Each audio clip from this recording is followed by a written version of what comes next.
Hey, this is Joey, and this is my podcast, Helping Others.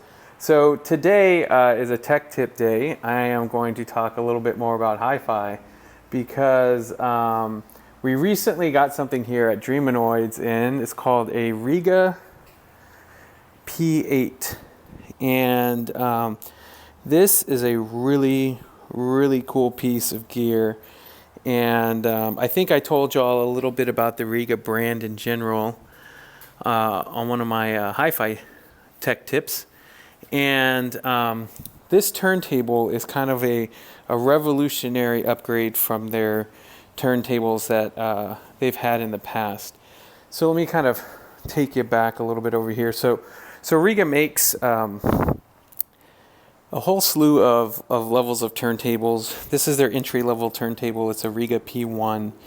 It actually comes with the cartridge mounted. It's a Rega carbon cartridge, and it retails for $475, and it's a really cool entry-level turntable. It is still made in the UK at that price, and that's amazing to me because most things are just being designed somewhere and then shipped overseas, and so it's really cool that they make a turntable that is assembled and put together in the UK still, even at their most budget of prices.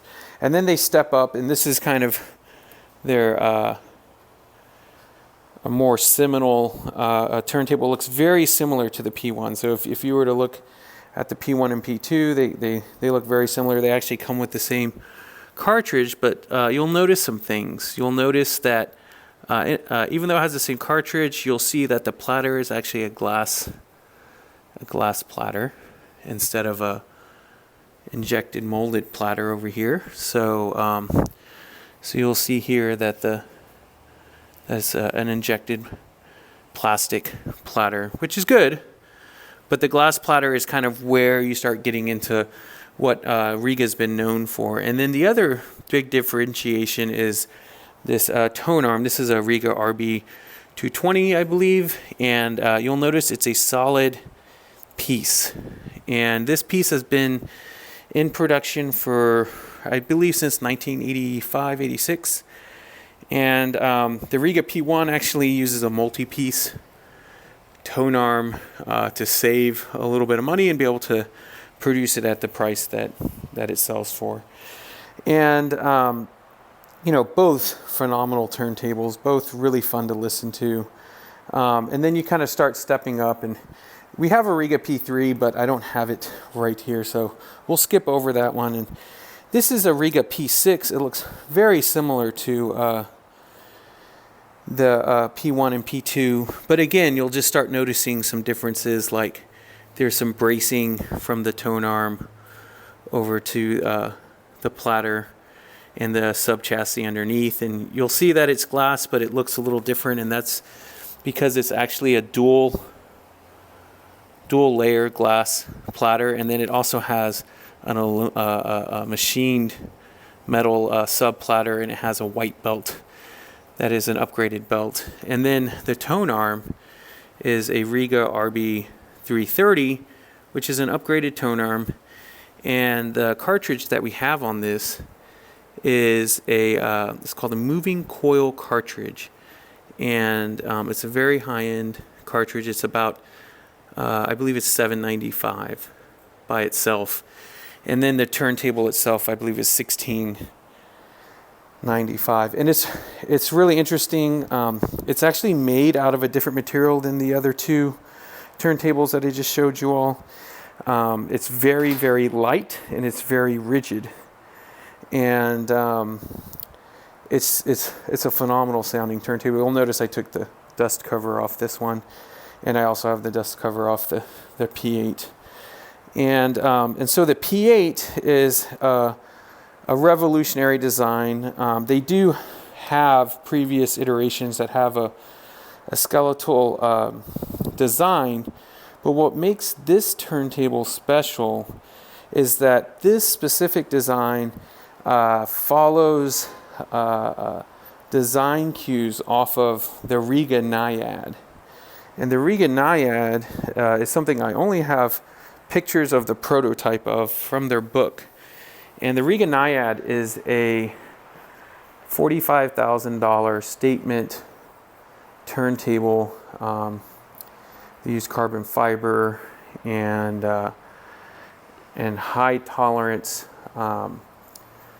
bearings and machining to create a turntable that is kind of like what you would think of as like a hypercar, something like a Pagani or a Koenigsegg or McLaren P1 is probably actually a really good analogy, because Rega also builds their turntables to be light and rigid.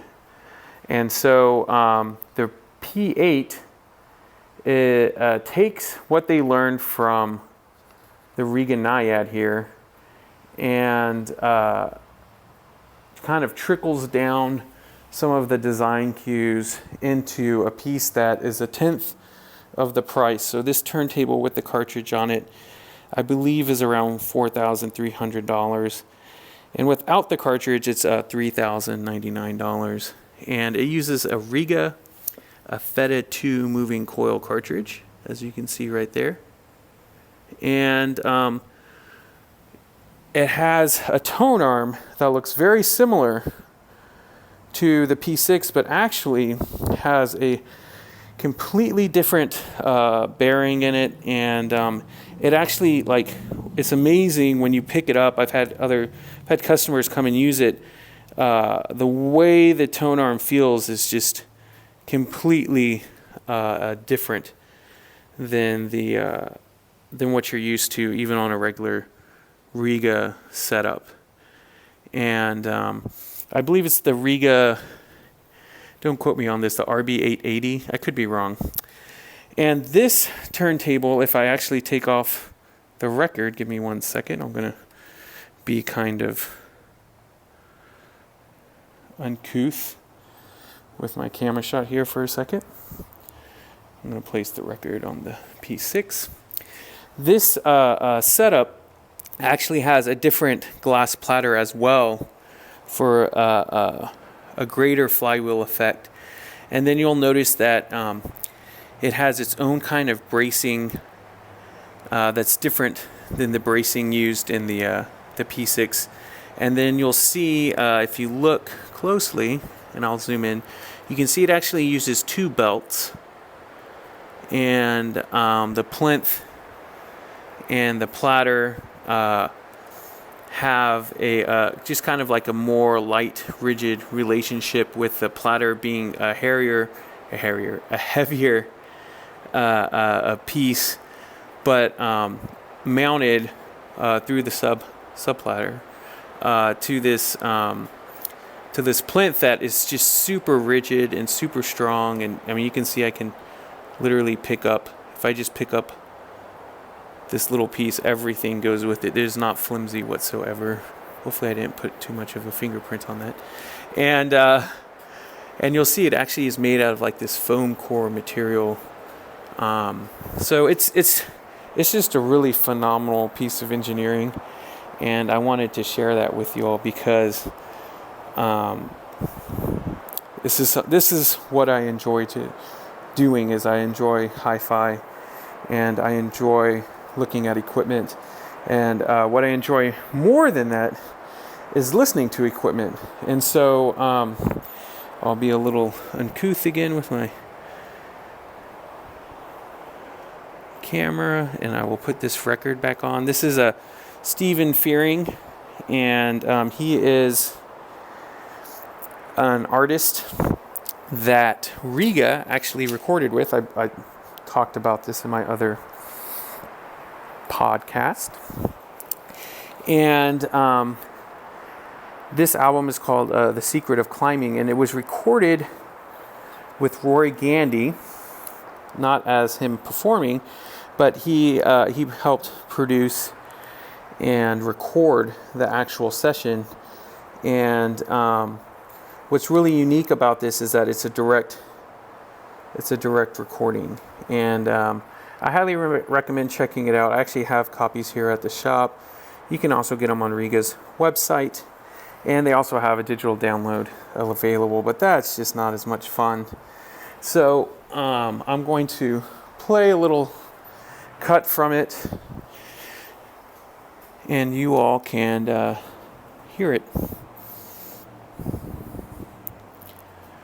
I think it's so cool. Again, I've said this before, but I think it's so cool that Rega is producing albums. So let's see here.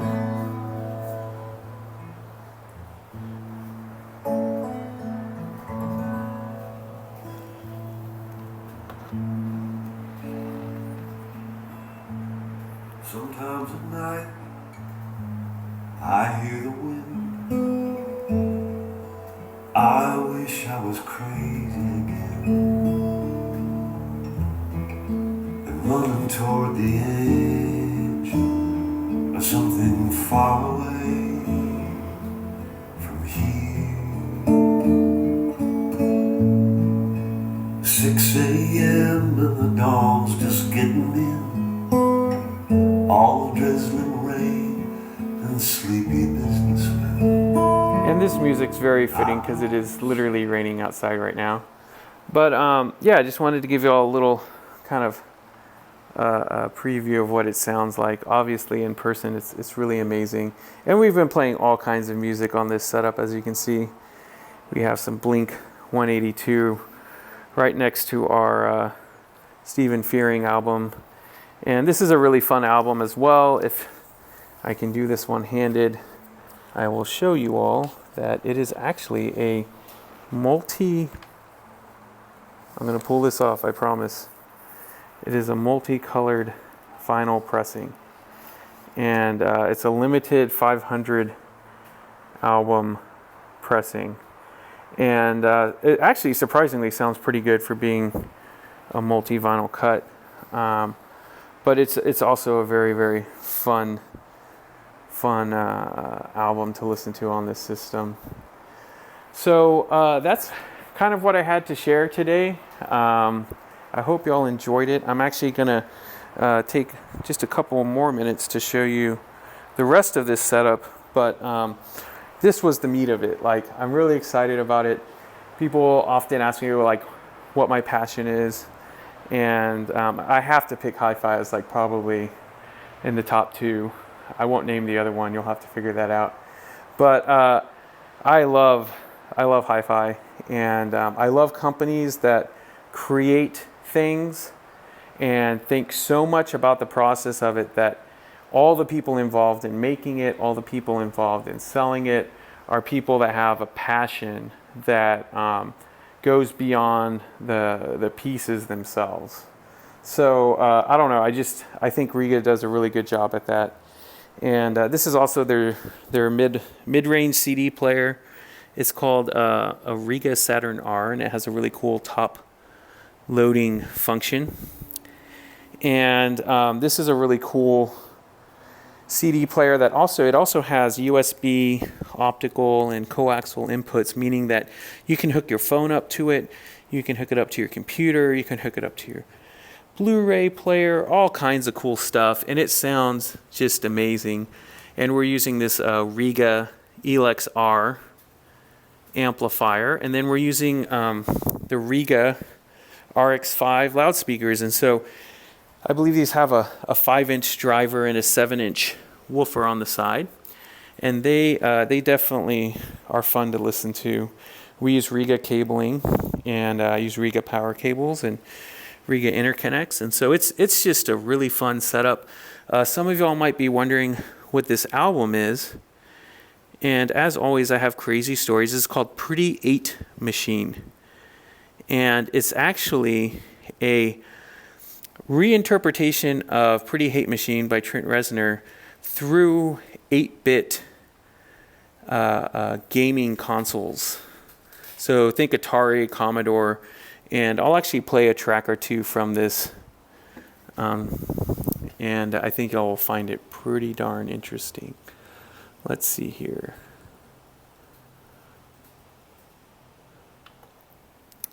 I think we go down one. So let me kind of move back.